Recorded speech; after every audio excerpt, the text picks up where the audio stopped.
เปิดกล้องมาบัดนี้ก็อยู่พี่น้องทุกคนเลยอยู่ทางห้านสาวโสดเนาะเพราะว่าสาวโสดนี่ก็เป็นสาวโสดหน้าใหม่อีกทุกคนเลยว่าสาดมามันนี่ก็เป็นมื้อแรกเนาะแต่ว่าสาวโสดคนนี้ก็เป็นสาวโสดมีห้างลูกสองเนาะทุกคนเนาะเพิ่นก็ได้ติดต่อมาทางช่อง YouTube เพิ่นว่าเพิ่นอยากมีคู่หรือว่าอยากอ่ามีสามีอีกครั้งหนึ่งทุกคนเลยเนาะอ่ะ ก่อนอื่นก็ขอกราบสบายดีและสวัสดีเด้อพ่อแม่พี่น้อง FC ของวัดศิลาโลกสุขุมสุขคนบ่ว่าสิอยู่ภายในใกล้หรืออยู่ไกลหรือว่าอยู่ต่างประเทศเนาะมื้อนี้ก็ยินดีต้อนรับเข้าสู่ช่อง YouTube บ่าวศิลาคือเก่าทุกคนเลยทางวัดศิลาเดินทางมามื้อนี้ก็อยู่แคมป์ทางทุกคนเนาะก็มาไกลพอสมควรมื้อนี้ก็ทุกคนเลยมามื้อนี้ก็เป็นมื้อแรกเนาะเป็นสาวโสดหน้าใหม่ทุกคนเลย แต่ว่าชื่อเสียงแห่งนามเพิ่นเนาะทางวัดสดก็มีแต่สิเข้าไปโอ้ไปล้มแล้วก็ไปสอบถามเพิ่นในการที่เพิ่นมาเปิดใจนี่เพิ่นพร้อมสร้างพร้อมสาแท้บ่หรือว่าพร้อมแต่งหรือว่าพร้อมมีคู่แบบจังไดเนาะเพื่อว่าเป็นการรักษาเสียเวลาทางความสันในการกินพาพ่อแม่พี่น้องหรือว่าหนุ่มโสดหลายๆคนเนาะเข้าไปหาทางสะสมเอาเลยว่าเรื่องราวของวันนี้เป็นจังไดเนาะจ้ะมักหนุ่มจังไดสบายดี เสียงรถ คือว่ามื้อนี้ก็ห้านอยู่แคมป์ทางเนาะก็มีเสียงรถรบกวนก็ขอโทษขออภัยนำ MC ที่เข้ามาเบิ่งคลิปเลยอาจจะบ่เข้าใจในบางคำเนาะเลยมามื้อนี้ก็มาฮอดห้านไปเรื่อยเป็นครั้งแรกก็สิขออนุญาตถามชื่อเรื่อยมีชื่อว่าจั่งใดเนาะเปิ้ลชื่อเปิ้นบ่อายุจักปีแล้วอายุ40ปีอายุ40ปีนี่ปัจจุบันนี่มีลูกแล้วบ่มีลูก2 คนเนาะใหญ่หมดแล้วบ่โอ้แน่ เสียงน้อยแต่ก็ยังยกคนหนึ่งหลานเนี่ยแต่10 ปีแล้วใหญ่กันมาเก่าเพิ่นเรียนจบหมดแล้วบ่ยังแต่ผู้น้อยผู้ใหญ่จบแล้วผู้ใหญ่นะคือเนี่ยมานี่นี่ฐานะของเอ้ยนี่โสดแม่นบ่เป็นโสดมาได้จักปีเลยสุสนิทเรียนคือปีหนึ่งโสดชนิดคือปีหนึ่งโอ้เอ้ยนี่ก็เคยสร้างครอบครัวมาก่อนเนาะเป็นจังไดป้าห้างกันบ่หรือว่าแนวใดเข้าใจกันถึงแบบเป็นกระจากกันด้วยดีบ่มีปัญหาบ่มีท้องมีร่องกันบ่มีลูกคืออิงโตกันไปของมันที่แบบปรับเข้ากันบ่ได้แล้วก็เลยแบบตกลงกันแยกกันดีคือว่าเรียกว่าต่างคนต่างเข้าใจกันเนาะเดี๋ยวดังๆแล้วโดยก็โอเคถือว่าเป็นเรื่องดีทุกคนเนาะก็คือมื้อนี้ออกมาเปิดใจนี่อยากโอ้ลมหนุ่มทางไหนบ่ก็ก็ก็บ่เน้นเนาะคันว่าก็จะได้คนมาดูแลแล้วรักกันเนาะอย่างว่าตามภาษาโดยเพราะว่าตัวเองก็ทุกข์นะหาเช้ากินค่ำอันนี้ก็เช้าอ่านเพิ่นก็หาเช้าก็ซื้อต้องไปมาเลี้ยงลูกน้อยเอ๊ะโดย กินมีซีนแน่แล้วเนาะหาคนเดียวได้ซะแม่เลี้ยงเดียวสัตว์หลายคนปีแล้วนี้เรื่องเดียวโดยก็คือหนุ่มๆนี่ก็บ่ได้จำกัดเนาะความสำคัญคืออยากได้คนมาดูแลคือคนพามาสร้างภาษาเนาะอยากได้อายุสูงแน่จังซี่น่ะ50ขึ้นเมื่อนี่ โอ้อยากได้อายุ50 วัยรุ่นเด้บ่เอาแบบว่าสิแบบเพิ่นพร้อมสร้างแล้วหันน่ะ โดยเอาแบบว่ารุ่นแบบพร้อมเลยเนาะพอห้างก็มาจังซี่ปกติจังซี่น่ะโดยแบบพร้อมมาดูแลจังซี่น่ะบ่รังเกียจของตัวบ่เอ๊ะโดยถ้าว่าเพิ่นบ่รับได้หรือว่าบ่รังเกียจนี่ก็สามารถเอารมณ์นำได้เนาะแต่ถ้าหากว่าเพิ่นเอารมณ์กันแล้วนี่ทางเจ้านี่จังไดแบบออกเรือนได้อยู่บ่ถ้าออกสร้างครอบครัวใหม่นี่เอาได้เนาะแบบไปอยู่นำเพิ่นก็ได้หรือว่าเพิ่นมาอยู่พี่ก็ได้เนาะ ก็คือเอ่ยว่าเป็นหนี้เป็นสินเสมอเดี๋ยวนี้หนี้เศร้าอันนี้บ่หรือว่าได้ไรนี่ลงทุนนี่แหละค่านี่แหละก็บ่หมายถึงว่าตัวจนเด้อนี่แหละกำลังแบบก็มีหนี้ก็ค่าสิแหละปล่อยการบ้านเมืองเอาคุมื้อนี้เนาะอีหยังก็แพงโดนแม่นค่าเช่าก็ถึงเดือนหนึงก็ตกอยู่2 ล้านกว่าอันนี้ก็เลยค่าเช่าแพงบ่อยากรอดเด้บ้านเฮาแต่ก็คันสิบ่เฮ็ดอันนี้ก็จะสิไปเฮ็ดหยังอาชีพเพื่อมาแบบนี้เด้คือเป็นอาชีพติดโตมาเล่นบ่แม่นคือเสริมสวยเลยเนาะเสริมสวยสระผมสั้นเนาะทุกคนเฮ็ดมานี่ได้จักปีแล้วเฮ็ดงานอยู่นี่8 ปีแล้วนะเปิดอ๋มาอลูกต้นใหญ่โอ้คือว่าอาชีพนี้ก็ถือว่ารุ่งเนาะเลี้ยงลูกก็จนใหญ่ต่างแต่ว่าต้องแลกมากับการเป็นหนี้ ใส่ใจต่างๆยังต้องอยู่ในนี้เบิด โดยแต่ในเมื่อนี้ออกมาเพื่อคิดปัจจัยนี่คือพร้อมเลยบ่แบบมีคู่ใหม่หั้นนะ พ่อ พร้อมแม่นบ่ จะ มีสเปคเป็นของตัวเองอยู่บ่ว่ามักผู้ชายแบบใด เอาใจดีแหละไป เอาคนใจดีดีกว่าเนาะ เอาใจรักก็คือเข้าใจเลยก็เลยบ่เลือกว่าอยากสิเป็นคนหล่อทั้งบ่ บ่เลือกเนาะรอยังบ่ แต่อ เกี่ ยาย ก ว เล่น เนาะ แต่อายุซื่อๆว่ามัก50ถึงเมื่อ มักแท้ๆเลยแม่นบ่ มัก รุ่นนี้บ่ได้บ่รุ่นนี้ บ่เพราะว่าเฒ่าแล้วยันกระเจ้าก็เลือกคือการเดชากระเจ้าก็ยังได้คนหนุ่มเนาะ เอ้า เฒ่าก็เฒ่าเนาะเฒ่าก็ยังงามก็เอาลูก ตัวเองสิว่าเฒ่าก็อย่าแต่หันยังงามอยู่ทุกคนเลยอายุ สิยังงามอยู่เนาะ 40 ปีเนาะก็เบิ่งเอาทุกคนเด้อเพิ่นนะว่าเพิ่นเฒ่าแล้วตอนนี้นะ ต่างกัน40ปีเลย บ่ได้มีผู้ช่วยบ่เอ้ยเฮ็ด มัน ผู้เดียว ว่าสิเอาคนมาซอยอยู่แต่ว่าให้มันวิทย์อันส่วงซะก่อนเพราะว่าเทศกาลดำไหดำนาเนี่ยมันก็บ่ค่อยมีงานแน่ โดยโด เอา ย สิต้องมาจ้างลูกน้องอีกก็ยังบ่รอด โดย แม่นๆเนาะจ้างลูกน้องเพิ่นขายให้ลูกน้องซ้ำเก่าเนาะบ่ว่าลูกค้าเพิ่นจักสิเข้ามื้อน้อยมื้อหลายเนาะ นักล่ากับลูกค้าเขามากเขาก็จะเห็นเรื่อยๆคือเก่าสินเขาจ้างคนอื่นไม่ต้องไปเห็นนำถ้าไปอยู่เจ้าของงาน บ่เชื่อใจบ้าง บ่เชื่อใจลูกมือเนาะแม่นอยู่ทุกคนเลยก็เฮ็ดแต่นำเจ้าของห้างก็จะเฮ็ดนำเจ้าของห้างเนาะเพราะว่าดีกว่าว่านั่นแหละบางทีลูกน้องมันก็ทั้งเอ้ยเป็นคนสอนก็สิดีคือเอ้ยแล้วกันเอ้ยสอนเนาะแต่คือว่าตามใจลูกค้าเนาะ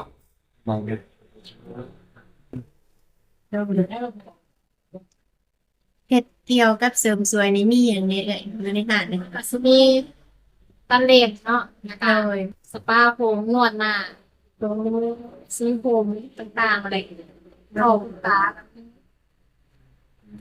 เฮ็ดแต่เฉพาะกับผู้หญิงบ่ แม่นเลย อ๋อ บอกผู้หญิงผู้ชายก็มานวดหน้าได้คือการ ก็ได้กันเฮ็ดใช่ FC เพิ่นมาอุดหนุน เจ้า โดยก็คือแต่ละมื้อนี่ก็มาเห็นเวียกเห็นงานอยู่นี่บ่ ถูกมาก 8-9 โมงจะได้บิน5แล้วเมื่อ 8 โมงกลางคืนจนค่ำเลยเนาะตอนเช้าเปิดจังโมงตอนเช้า ประมาณ8 โมงเช้า 8 โมงเช้าถึง8 โมงโอ้ เพราะว่าให้มันคุ้มค่าเช้า โดย เช้านี่จ่ายเป็นรายเดือนบ่หรือว่าเป็นมื้อรายเดือน บอกว่าทำเพิ่นมันจะได้เป็นปีแต่ว่าย้อนว่าเอิ้นก็บ่มีเงินต้องไปขอเพิ่นเป็นปี โดย เพิ่นก็คือกินแบบแรกก็ทุกอย่างต้องช่วยเหลือนะพอกินเป็นปีแต่ถ้านี่เพิ่นจะเฮ็ดให้มีแต่เขาอายุเลยเพราะว่าเพิ่นก็สงสารนั่นน่ะก็เลยถอกไปแต่ละเดือนแต่วันหาเช้าบางอื่นเขาเจ้าก็ต้องเฮ็ดออกเป็นปีจังซี่ จะอีกความเป็นเดือนดีกว่าเนาะบางทีเป็นปีปัญหาสะสมไปหลายเนาะพอฮอดปีมาเพิ่นเงินน่ะเพิ่นพ้นบ่ทันอีกบัดนี้บัญชีแห่งหลายกว่าเนาะเป็นเดือนดีกว่าทุกคนเลย กินข้าวกินน้ำได้มื้อนี้ ย่าง ตัวเตียงคันใดบ่อยากบ่ ค่าหลายบ่ ปล่อยกินข้าวเที่ยงไว้ก็พอได้อยู่ปัญหามีงานก็จะดีกว่านี้ โดย มีงานดองมีงานต่างๆจังซี่ แม่นเนาะงานเสริมสวย เริ่มเลยแหละเพราะว่ามันสิเข้าสิออกพรรษาแล้วนี้สินะ โดย คือเมื่อวานนี่หลายบ่เมื่อวานนี่ ว่ามีหลาย หลายมันเมื่อวานนี่ เขาต้องมาทำสวยไปเสียบาท เออ มื้อนี้ได้ซะ มื้อนี้ก็ได้คือกันเพราะเขาต้องมาทำสวยไปลิง ทำบาทแล้วก็ทำใหม่เนาะ แม่ ใส่บาทแล้วก็เสริมสวยไปนิดบัดนี้ สาวหล่อสาวคือกัน โดย โดย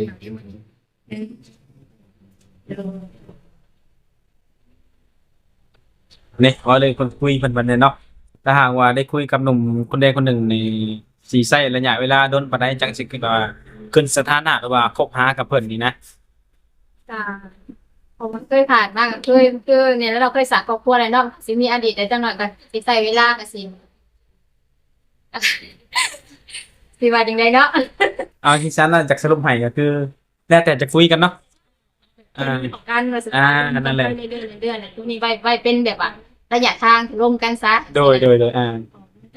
เวลาบ่ได้เนาะ เพราะว่าแม่นเขาก็บอกว่าได้ว่าเขาคุยมื้อนี้เนาะสิคุยกันเรื่องใดหรือว่าเขาจะเข้ากันในเรื่องมื้อใดเนาะเอาเลยว่าในการคุยดีกว่าเนาะสำคัญที่สุดจะไว้หรือซ่าก็แล้วแต่คนสองคนจะคุยกัน ไปจุเสียง ทุกคนเนาะหลักๆผู้ใดสิเข้ามาโอ้มาร่วมกับทางเอื้อยหยังก็ ไปเพิ่นเนาะเพิ่นก็บ่ได้จำกัดอีหยังหลายทุกคนเลยหลักๆก็คือเขาเป็นอายุแบบว่า50ขึ้นไปเพิ่นว่าคือใจมักเนาะ50ขึ้นไปนี่และระยะเวลาการคุยนี่ก็แล้วแต่จะคุยและเข้าใจกันเนาะจะไวหรือช้าก่อนจะคบหากันทุกคนเลยอืมถ้าหากว่าได้คุยแบบตกลงปลงใจกันแล้วนี่จังไดจะจัดงานแต่งขึ้นอีกเทื่อบ่จัดอีกเทื่อเนาะไว้เฮามีหน้ามีตาเนาะมีชื่อมีเสียงแน่อ่า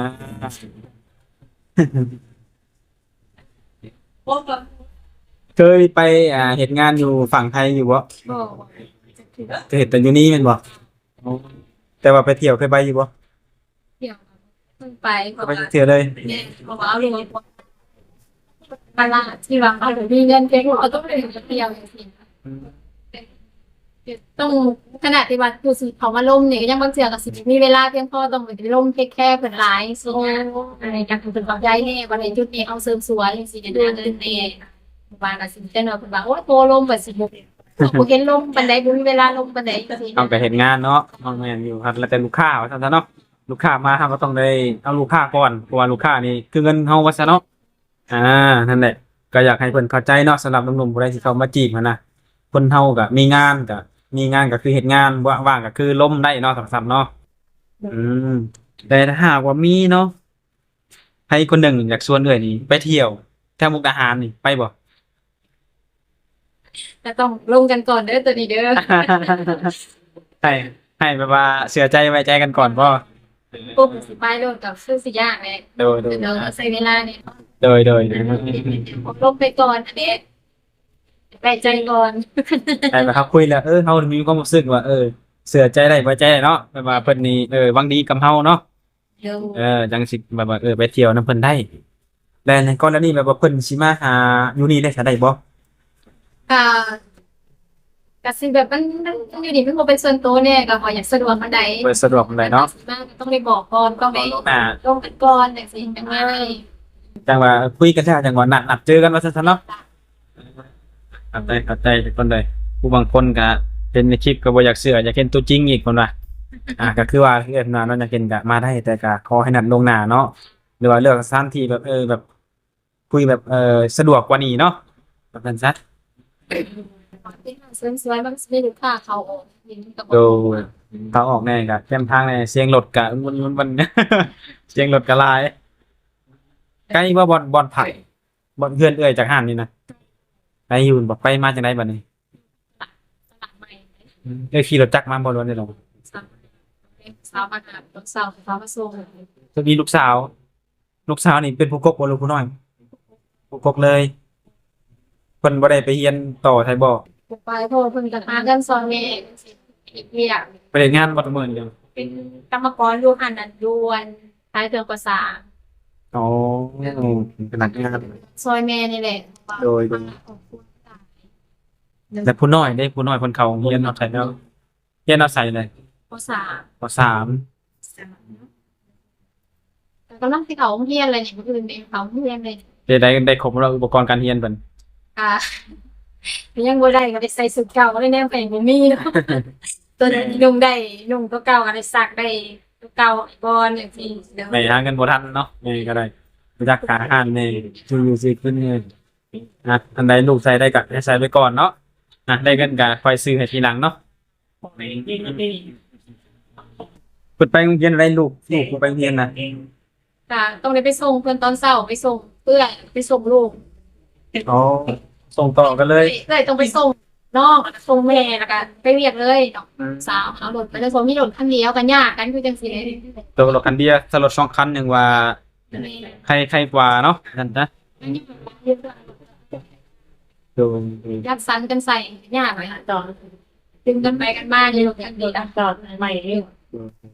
แล้วเฮ็ดงานเปิดห้างจังซี่น่ะรายได้มื้อหนึงรายไปได้นี่ ผู้หลานได้เพราะว่าช่วงนี้ลูกค้ากับมื้อหนึงกับวันหนึงก็ถึงบางเซน เอาก็คือสรุปแล้วคือแล้วแต่ลูกค้าแม่นบ่ลูกค้าเขารายก็ได้หลายเนาะเพราะว่าดูเฮาก็ไล่เป็นหัวเป็นคนเนาะแต่เฮ็ดแต่ละอย่างแต่ราคานี่บ่ได้ซ้ำกันบ่ บ่สั่ง แต่ ถึงกับว่าเฮ็ดหยังนี่ ราคาบ่คงที่เนาะทุกคนเนาะเพิ่นก็เฮ็ดหลายอย่างแม่นบ่ มาใหม่มีไหมจ๊ะ ไปของเอาเอง กันจังใดอยากฝากหนุ่มๆเนาะถ้าหากว่าหนุ่มสนใจอยากโอ้ล้มหรือว่าอยากจีบมีติดต่อได้ทางใดนี่ ทางไลน์เนาะ ทางไลน์เนาะ